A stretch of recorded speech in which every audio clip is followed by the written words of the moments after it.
All right, folks, Rich Van Tassel here with you. Today is Saturday, October 22nd, 2016, giving you the preview of these games for Week 7 of the NFL season, already to Week 7. Our first game up, the New York Giants and Los Angeles Rams are playing in London. The Rams are listed as the home team, so fortunately for the Giants, they do not lose a home game. The injuries for the visiting Giants, Josh Brown, the kicker, I don't know if that has to do with the injuries or all the stuff that's going on with him right now, but he is out for this game. Marshall Newhouse, offensive tackle, is out. Darian Thompson, safety. Nate Burhey, safety, are both out. Zach DiAsi, the long snapper, is listed as questionable. For the Rams, William Haynes, defensive end, Robert Quinn, defensive end, are questionable. Jamon Brown, the guard, is doubtful. Michael Brooks, defensive tackle. Tremaine Johnson, cornerback, are both out. Giants really got boosted by that win against the Baltimore Ravens. The Los Angeles Rams, very tough to choose with this team. Todd Gurley has been inconsistent. Case Keenum has shown flashes in games they've lost. He's been bad in games they've won. So I don't really know what to make of the Rams in this case. Simply put, the Giants have fewer question marks between these two teams, both at 3-3. That's why I'm picking the Giants to win this game. I expect Odell Beckham Jr. to be able to attack that secondary, which isn't that great, and you have Tremaine Johnson out again.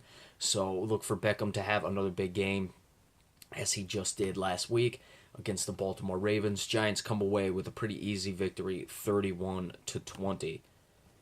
Next, the Baltimore Ravens at 3-3 are, I don't know if they stayed in New York from this past week when they played the Giants, or if they went back to Baltimore, but they are in MetLife Stadium for the second straight week as they play the Jets, who are 1-5. The Jets are 0-2 at home. Surprising there. Injuries for the visiting Ravens.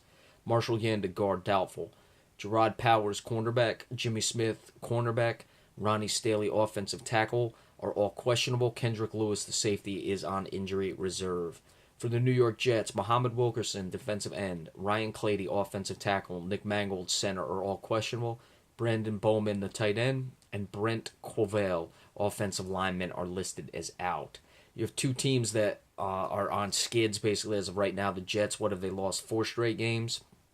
The Ravens have lost 3 straight games, so a lot of desperation for both of these teams at this point, most notably for the New York Jets. But Baltimore on a 3-game losing streak. They're not really out of their division race, but they don't want to keep sliding and allow Pittsburgh to gain more ground on them. We look at the quarterback play. Ryan Fitzpatrick, the 5 touchdowns to 11 interceptions, has a ton of yards, less yards than Joe Flacco, that is, but still a lot of yards for a guy thus far this season. However, you look at the turnovers. Joe Flacco is a different guy. He has 100 incompletions exactly on 264 passes.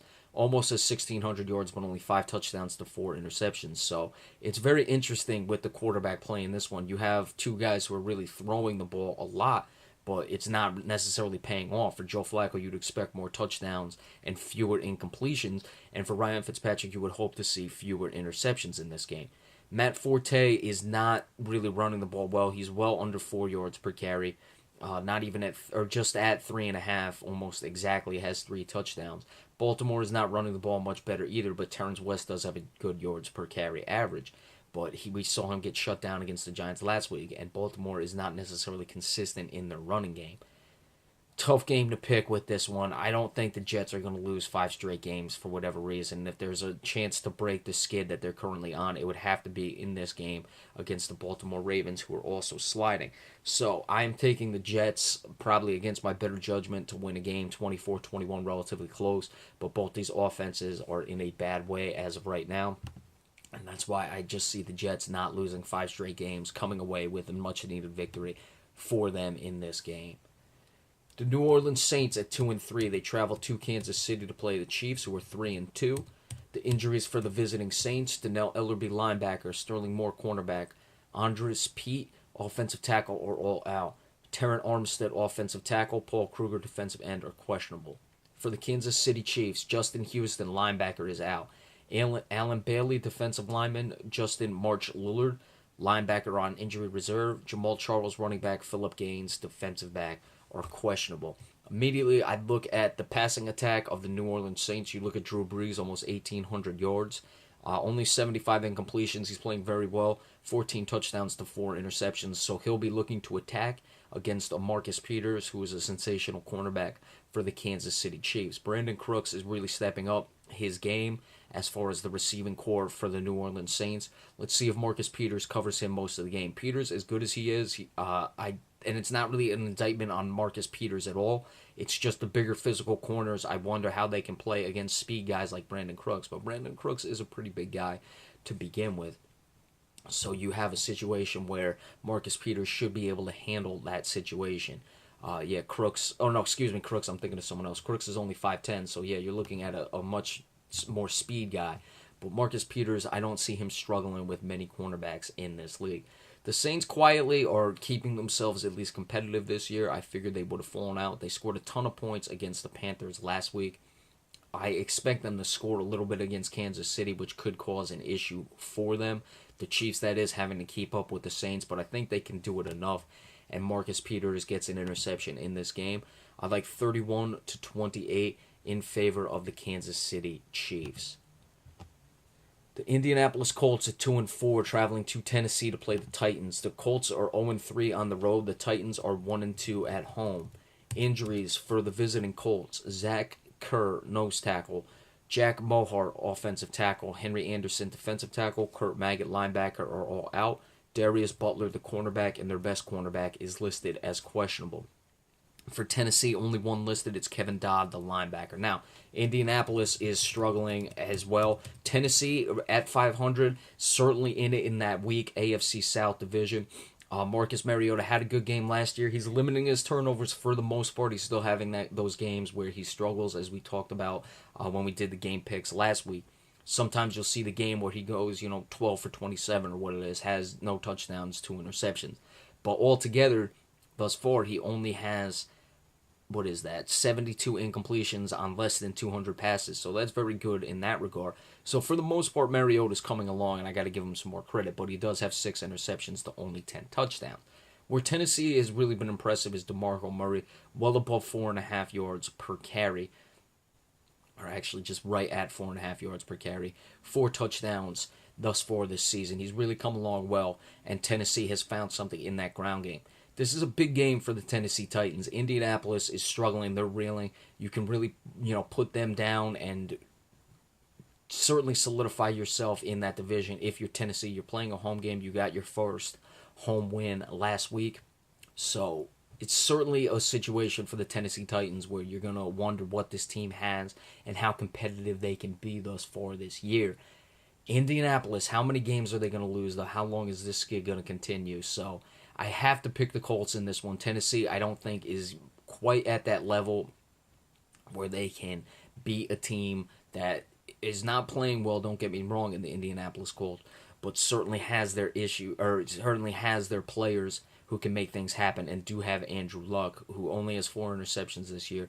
They got to keep him upright, though. Tennessee's pass rush is not bad with, a guy like Jarrell Casey. So we'll have to watch that matchup. But I expect Indianapolis to find a way to win this game because they need it the most. 24-17, Tennessee's offense struggles. Indianapolis Colts get the win. The Minnesota Vikings at 5-0 play the Philadelphia Eagles, who are 3-2. Vikings are off their bye week. And Philadelphia has lost 2 straight games. Injuries for the visiting Vikings: Stephon Diggs, wide receiver; Laquan Treadwell, wide receiver, are questionable. Jarius Wright, the wide receiver, doubtful.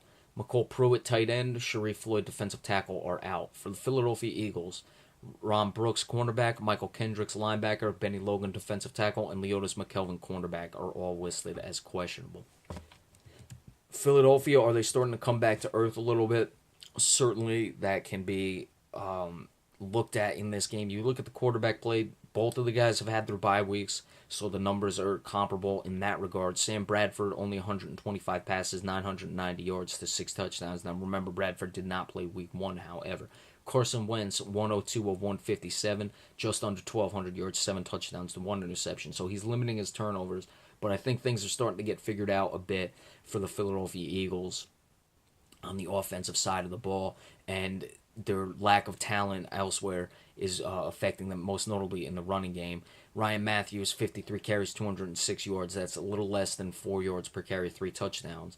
But, you're not necessarily feeding your primary back enough. Jordan Matthews, the top receiver, just under 350 yards, 2 touchdowns. Not bad, but not great either. Let's see if Philadelphia can find a way to snap this 2 game skid against the Minnesota Vikings team coming out of a bye. I'd like to see where the rust factor is for the Vikings. They had certainly been playing well, hadn't lost a game at 5-0, and then you get the bye week. So we'll see what happens in that regard. And of course, Philadelphia next week will be playing the Cowboys, who are on bye as well. So a chance for the Philadelphia Eagles to make some hay here against two teams coming off their bye weeks in the next 2 weeks. I don't think they're going to get it in this one as much as I'd like to see them, because I don't think they're going to lose 4 straight when they play the Cowboys, but we'll get into that next week. The Vikings able to establish something in the passing game despite the wide receiver injuries. I would expect that both Diggs and Treadwell go, and Jarius Wright does not play, and they're able to continue to roll, and that defense really starts to shut down Carson Wentz, and the offense for Philadelphia comes back to earth a little bit more each week, as we see. Minnesota 27-13 over the Philadelphia Eagles. So we'll be back in a little bit. We will give you part 2 of the game picks, and of course, let me give you the bye weeks for this week as well. I know that the Cowboys are on bye. That's one of the teams. The rest are the Carolina Panthers. That's it. It's only 2 teams on bye this weekend. So we'll be back in a little bit. Have part 2 of the game picks for Week 7 of the NFL season. Be sure to stay tuned for that. Thank you all so much. We'll see you in just a couple minutes. Thank you.